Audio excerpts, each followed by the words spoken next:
Қайырлы күн, достар. Бүгінгі біздің басты тақырыбымыз әйелдердің іші шығып кетуіне не себеп? Іштің шығуы әйелдердегі ең басты проблема. Оны жоятын жолдың сан түрін іздейді. Әрқайсысын сынап көреді. Нәтижесіне көз жетпей жатып, құрбыларын үгіттейді.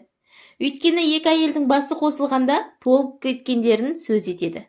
Арықтау үшін қандай әдісті қолданып жүргенін де жасырмайды. Десе де, толықтық жасқа, генге, мінезге байланысты болады. Ал өзі арық, бірақ іші шығып кеткен мүсінше, ол ненің белгісі? Іштің шығуына не себеп болады? Бұл туралы білгіңіз келсе, онда тыңдаңыздар.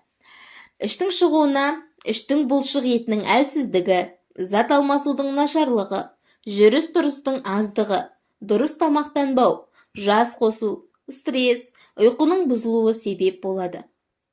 Біздің бүгінгі қозғап отырған тақырыбымыз өте маңызды. Әрі үш әйелдің жанын жеп жүрген проблема.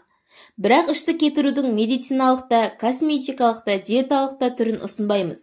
Кез келген қолымыздан келетін, қалтамыз көтеретін, денсаулығымызға да, сұлулығымызға да пайдалы кеңестерге назарыңызды аудартамыз. Біріншіден, іштің бұлшық етінің әлсіздігі. Қарын май жинайтын орын емес. Оның жиналуына бұлшық еттерінің әлсіздігі, физикалық салмақтың жеткіліксіздігінен ішкі ағзалар төмен түседі. Салдарынан тері қозғалып, нәтижесінде қарын үлкейеді. Бұл кез келген нәзік жандылар үшін проблема. Қай жаста да сымбатымыздың сымдай болғанын қалайтынымызды жасырмаймыз. Қарынның шығуы асқазан мен ішек жұмысына да кері әсерін тигізеді. Сондықтан да бұл келеңсіз жағдаймен күресудің амалын қарастырамыз. Не істеу керек? Бұл бас ауыртар проблеманың шешуі физикалық салмақты көбірек салу керек. Ішке пресс жасайсыз, баяу жүресіз, жүгіресіз. Мүмкіндік болса дәріханада сатылатын арнайы корсет киесіз. Екіншіден, зат алмасудың нашарлауы. Зат алмасу жүйесі эндокриндік және жүйке жүйесінің жұмысына жауапты. Одан бөлек мидың жұмыс істеуіне септігін тигізеді. Егер сіздегі қалқанша безде немесе жүйкеңізде қандай да бір өзгеріс болса, онда ол дұрыс тамақтанбағандығыңыздың белгісі. Диета ұстағаныңызда да, тіпті жаттығу жасағаныңызға да көмектесе алмайды. Аталған ағзаны емдемейінше ішіңіздің кішіреймейтініне сенімді болыңыз. Не істеу керек? Егер қалқанша без ауруын күмәніңіз болса, онда уақыт созбай эндокринолог дәрігерінің қабылдауына жазылыңыз. Тіпті невропатолог маманымен де кеңесіп, аурудың артықтығы болмайды. Үшіншіден, жүріс-тұрысыңыздың аздығы. Байқасаңыздар, күн ұзақ бір орында отыратындардың, көлік, әсіресе ұзақ жолға жүретін еркектердің, жүргізушілердің қарны шамадан артық өсіп кетеді. Қарынның үлкендігі майға нан жағып жеп, жата қалатын жандардан елестететіні анық. Сондықтан да танымайтын адамның ойында ашкөз деген аттық арқаламау үшін қозғалысты көбейтіңіз. Не істеуіміз керек? Өте қарапайым. Ішті қалпына келтіру үшін сізге 7-10 күн жеткілікті. Таңертең ұйқыдан тұра салысымен 1 стакан жылы су ішіп, 15-20 минут жаяу жүріңіз. Қарама-қарсы душ қабылдаңыз. Сосын ішке пресс жасап, 1 сағаттан соң таңғы асқа отырыңыз. Міне, осы кеңесті үзбей, әрі уақытылы жүргізсеңіз, өзіңіздің ойлаған сұлу мүсініңіздің иесі боласыз. Төртіншіден, дұрыс тамақтанбау. Егер сіз тамақтану мәзіріңіздегі ыстық шоколад пен май жағылған тоқашты алып тастасаңыз, бірінші проблемаңыз шешіледі. Өйткені бұлай тамақтану ағзаның дұрыс жұмыс істеуіне кедергі келтіреді де, нәтижесінде ішіңіз үлкейіп, денсаулығыңыз нашарлайды.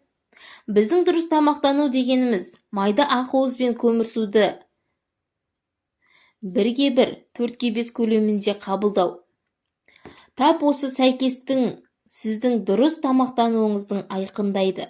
Егер сіз күш салып жұмыс істейтін болсаңыз, ақуызды азайтып, есесіне май мен көмірсуді көбейту керек.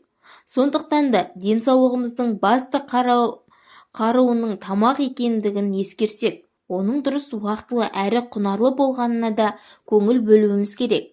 Тамақтану мәзіріңізді май, ақуыз көмірсу, жасұнық, дәрумендер мен минералды заттармен толықтырыңыз.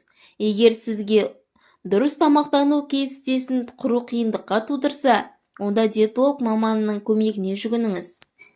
5-ден жас қосу. Адам жыл сайын бір жас қосады. Тәніміз бен терімізде өзгеріс болады.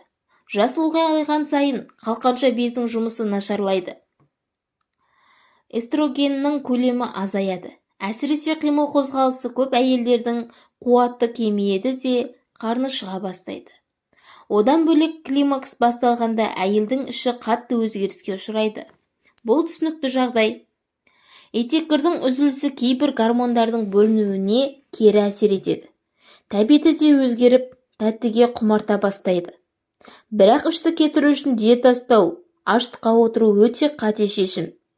Бұл әдіспен керісінше саулығыңызды құртып аласыз. Нәтижесінде ұйқысыздық, теңселу, тері ауруларына шалдығасыз. 6-дан стресс. Көтеріңкі көңіл күй мен болашаққа деген сенімділік әдемі мүсіннің кепілі. Ал мазасыздық пен стресс іштің шығуына себепші болады екен.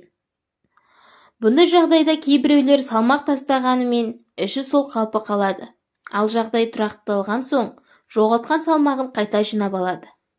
Стресс кезінде адам ағзасындағы кортизол гормоны белсенді түрде бөлінеді. Нәтижесінде майдың бәрі қарын мен желкеге жиналады. 7-ден ұйқының бұзылуы.